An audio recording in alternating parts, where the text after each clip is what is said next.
Hello guys, and we're back with another dungeon here for you today. We're just heading over to the dungeon here. Today's dungeon is Seat of the Triumvirate. I may have said that wrong. I'm not an expert. I haven't played this specific expansion in a long time, so yeah. Anyway, this is from Legion, which is one of my favorite expansions of all time. Well, I never really did this dungeon much because it was a pain in the ass back then. So yeah, here we are, start of the dungeon, we're just buffing up. Now, I will say, at this point I thought it was only a plus 10. Which I come to realize in a bit that it's not. Because it was advertised as plus 10, so yeah, I'm just getting I'm putting on my food buff here, I'm putting on my phoenix oil, and then I realized someone put down a feast. So I'm like, oh, there's a feast there. Yeah, so I might as well get that, because that's slightly better than my food buff. You actually get strength and stamina from that, I believe, instead of my food buff, which you only get strength. I was a bit confused why someone popped Bloodlust right there, but I was like, probably goes away when you start the dungeon. So now I'm just, yeah, we're about to start. So I pop my flask. 5, 4, 3, and we're 2, about to start. The first pull in this dungeon can, depending on the group, be very dangerous. 5, 4, There is an ability, basically chains, which hits every single party member, slows you, and does a ton of damage. So yeah, here we pull about 3 packs, pop Bloodlust, chains come out, and I use Hand of Freedom as soon as I can, because again, paladins are good with slowing debuffs. I try to use it on every chains if I can. Sometimes the cooldown doesn't add up, but that's when you use defensive. So yeah, this is actually going down very well. I'm focusing the ad that needs to be interrupted. Yeah.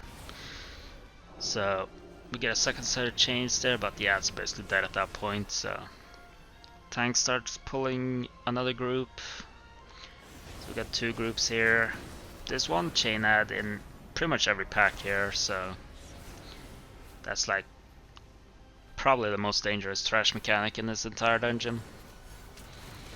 As long as people use their movement speed effects, removal effects, like monks have, oh, that's sprint ability, I don't remember the name on top of my head. Shamans can do something with a totem, I believe. Not sure what warlocks have. Demon hunters can do the backflip ability. So yeah, there's a lot of things you can do. I don't know if Devour Demon Hunters have it, but I know Havoc and Vengeance does. So yeah, here we are moving on to the last pack before the boss comes down.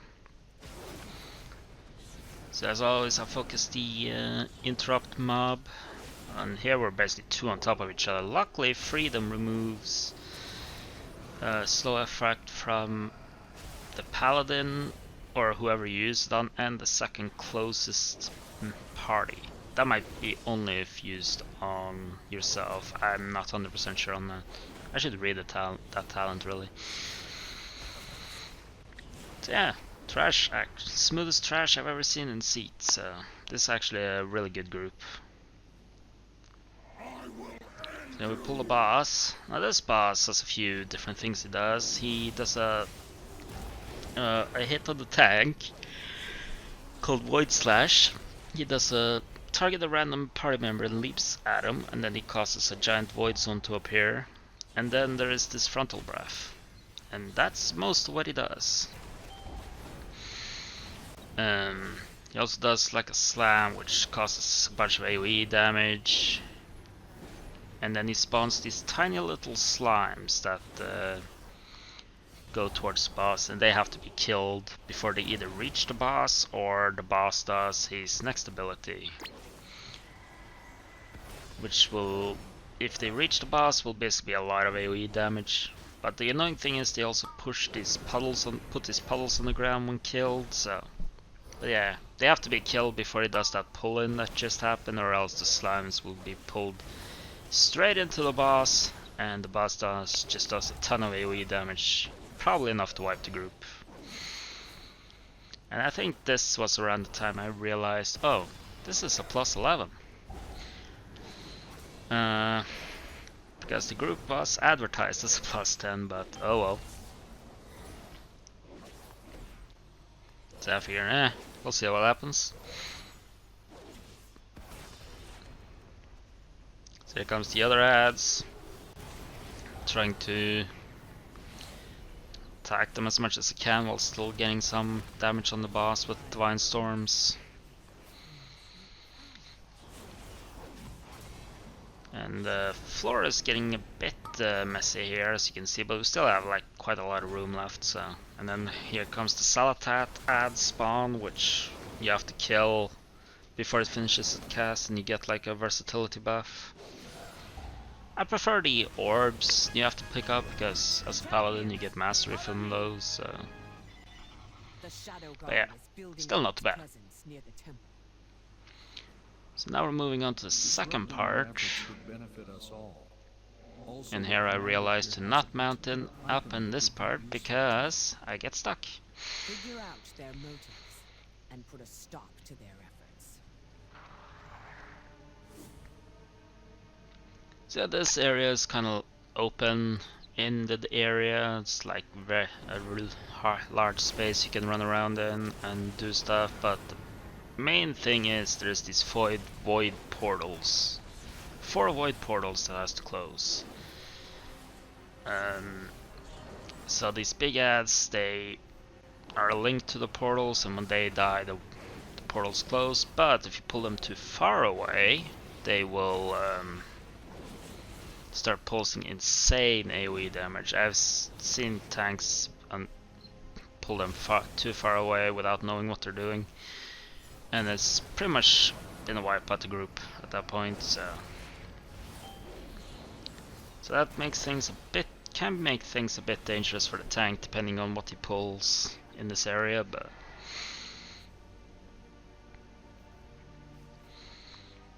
other than that, nothing too big. There's a few mobs that does like a teleport away and then cast a heal you have to interrupt, but those have a pretty long cast time. Sorry about that. Yeah, I accidentally stood in one of the void zones here, so I put a word of glory on myself to heal myself a bit, so healer didn't have to worry too much about me. Bring in more forces from the void to deal with these intruders. So here we go over towards the tentacle area, which there's a void portal in this area. Do not try to run across the void pool that the tentacle is in, because you will take a lot of damage and you will get knocked, and sometimes you get knocked right off the cliff of the instance. I know from experience. So yeah, this dungeon is actually very important to the story of Midnight right now, because in the last raid you have to deal with basically the same boss as you do at the end here, due to some stuff that happens in the Void Spire.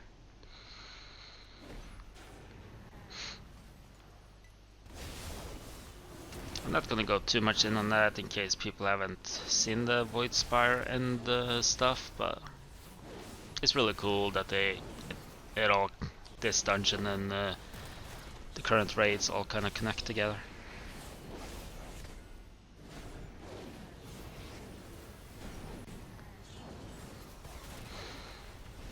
So yeah, nothing too interesting here. All the trash in this dungeon is mostly the same, at least until the second boss.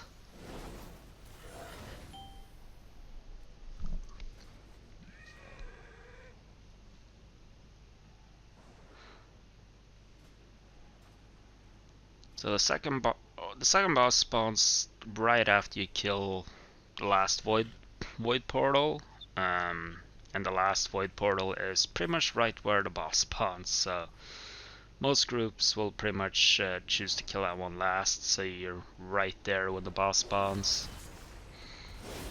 I'm not sure if this was an accidental pull or not, but we ended up killing it right here because, yeah, I don't know actually. But it wasn't that bad, we killed it pretty quickly. DPS in this group actually was pretty good. I just got my 4-piece the same day as this was recorded, so I was very happy to do that. I didn't have my crafted weapon yet, so I was a bit sad about that. I was waiting for my blacksmither's concentration to regen, so I could make it as high item level as I could. So yeah, this is the last trash we're killing before the second boss. We pulled pretty much everything. There's 2 patrol, well, 1 group and 1 patrol, along with the big void enemy. So, and we also have a Salathad spawning in the middle of this. I started focusing it, but I think I swapped out of it. And here I pop my trinket and a pot, I think, just to be safe. I'm not sure if we're killing this in time. Okay, we killed it exactly in time. You can see we got the buff on the party frames. I wasn't sure when I was doing the dungeons, because I wasn't really looking at the party frames. I was just trying to kill whatever was up at the time. And now we're straight into the boss. So there's 3 bosses. Well, 1 boss and 2 pets. It's like a BM hunter basically. 1 pet does a leap at random players, which puts a dot on them, does a lot of damage. Healer just has to keep healing it. And the other every now and then teleports and does a cast, which has to be interrupted or is a ton of damage and a silence. So it's very annoying to deal with. The other thing he does, he occasionally spawns these giant purple orbs around the room, well, depending on where players are standing. So ideally you want to stand close to the boss, but not too close, because he will also put a debuff on everyone, like this, with the blue rings, and those have to hit the orbs, or the orbs will detonate after a certain amount of time. So if you space out enough to hit all of those with the rings, then there's no problem. If there's any left over, any class with an immunity can take an orb, or the tank can just soak it up. Before people learn this boss, I used to just pop bubble and pretty much pick them all up. Yeah, this boss is actually going... This is probably the smoothest seat run I've had since the start of the expansion, I will be honest.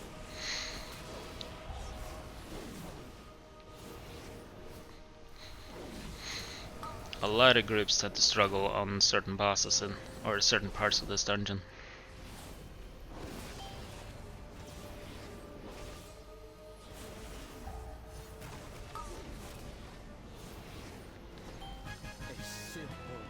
I was a bit worried here since the orbs didn't disappear. Also the Salfat ad spawned at the end and everyone else ran away, so I think it's just...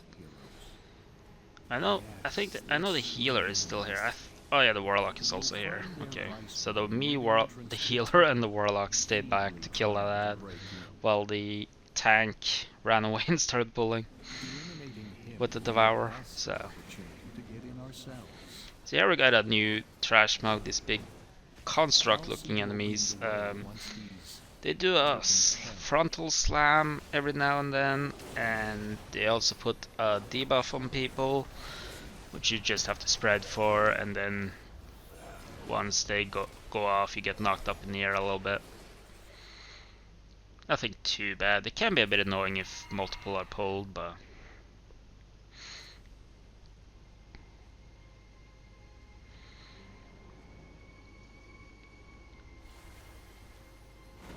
I also got a couple of interrupt mobs here that you wanna keep on because they can do some nasty damage if not interrupted. That's pretty much for all dungeons. All dungeons have those interruptible mobs, you just gotta know what to look for. The cast something called an Arcane Empowerment, which I do believe buff other mobs instead of doing something to you, so... Again, I really should look into this stuff, but... I see it, I interrupt it. That's what I do. Then you got the healer mobs here, so... I'll say the Salafat I fixed this week is not as interesting as the orbs. The orbs I felt like you had to pay a bit more attention to. Most of the time the Salafat I had just gets AoE down.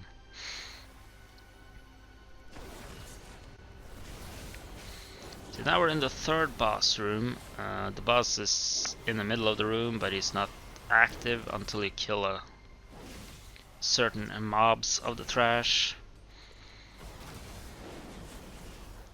I don't know why I popped my trinket here, because these mobs were mostly already dead. And I didn't have my cooldowns up, so I don't know what I was doing here.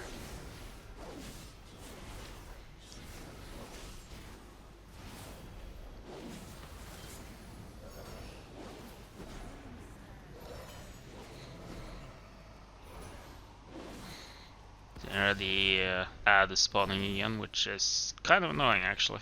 That it spawns exactly when you kill stuff. So here I'm trying to kill it and pull it with me, but yeah, I don't know. It felt like these guys were mostly ignoring it, so maybe something I'm missing with it, but... So yeah, we got a new mechanic. We got these orb portals, as I like to call them. They spawn orbs, depending on which direction you see the lines are facing. So you just want to avoid getting hit by those, because it's a lot of damage. You also have some of these trash mobs. They channel they channel Void Infusion on players, which does a ton of damage, and you can use it defensive, but yeah, still does a lot of damage. So here the tank, for some reason, decided to pull boss with the trash, which, as you can see, does not end well. The demon, the devourer, already dead. Healer and me follows shortly after, and then so we wipe here. But we still got like over 17 minutes left, so it's like no big of a deal. One thing I really like about the dungeons nowadays, they have these teleport stones at every boss, so usually getting back anywhere is really fast if you die or something.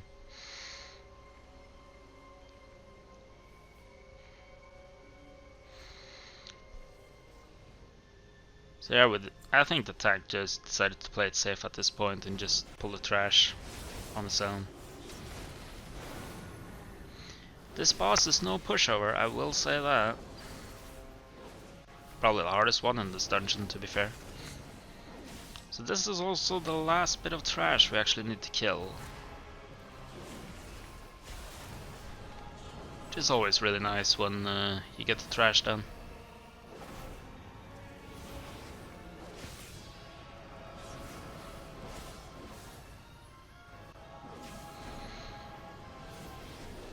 And now we're ready for the boss. And well, we have some bit left on the Saltad debuff, so I just pop everything I have here to get some damage in before the buff is gone. And the boss will still do these orbs you have to dodge and the Void Infusion, but he will target 3 players. He does a Mind Blast on the tank, which can be interrupted, which I am really bad at doing because I didn't realize you could do that until the last run I had before this and see. We'll spawn these tentacles that will channel on players. They can't be interrupted, but they can be stunned. Ideally you just want to kill them. I usually try to stick to the boss, but cleave as I can. Might be a bad thing to do, but These, I mean, the others seem to be pretty much on top of it as well, so... Here I was doing Divine Storms towards the other tentacle that was still alive. And then the Salata that spawned, so I decided to keep Divine Storming.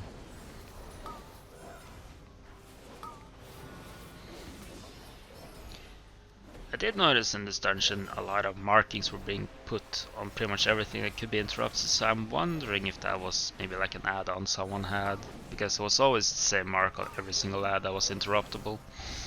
And it seemed to be pretty quick put on as well, so... I should look into that. That could be a useful thing to have.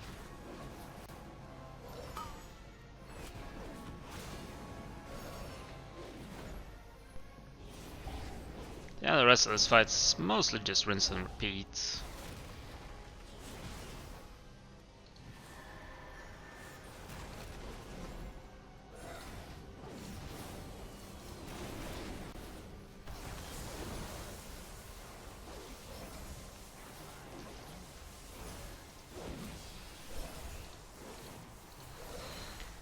So yeah, the boss should be dead there in any minute, and we'll move on to the final boss, Lura.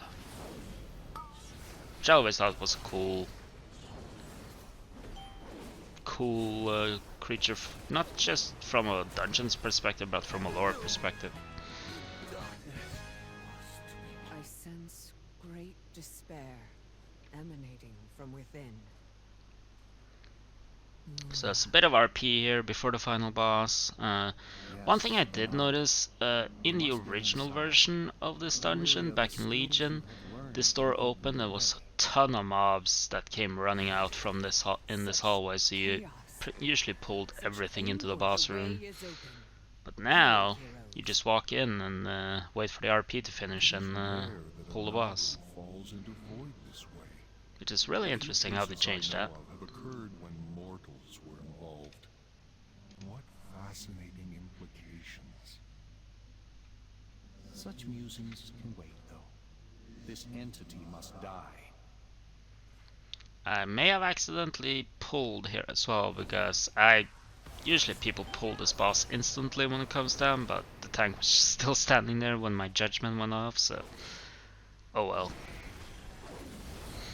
So yeah, Laura, she does this. She has a constant ticking damage thing going on, so the healer has to keep healing. She does these lines you just saw, which you just have to avoid, and then she does these beams that you have to aim towards these glyphs scattered around the room. There is 6 of them, I believe, and once all of them are destroyed, you get basically a short period where the boss is stunned and she takes increased damage.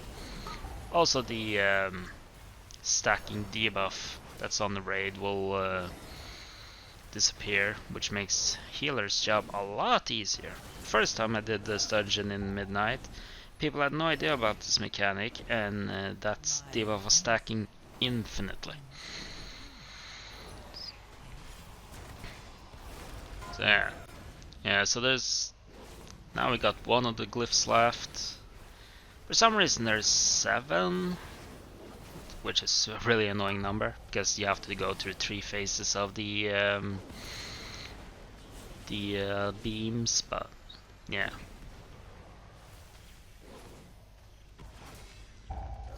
So now we just wait for the last one to go. And now she starts channeling for the stun phase. So the bloodlust get pushed. We pop pretty much everything we have here to do as much damage as we can during these 20 seconds of damage. And the boss should get pretty low here. Yeah, at this point she just melts. And that's about it. I'll leave you to the rest of this now, so enjoy the rest of it.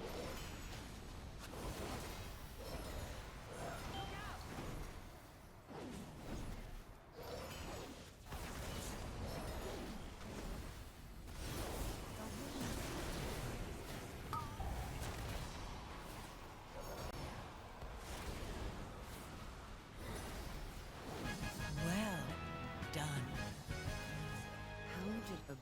of the light, become a creature of shadow. The void is a force of change, of transformation.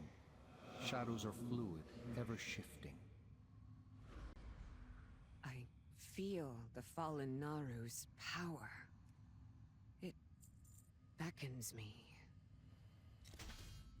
You stand on the cusp of destiny, Illyria. There will be choices to make, and consequences to face.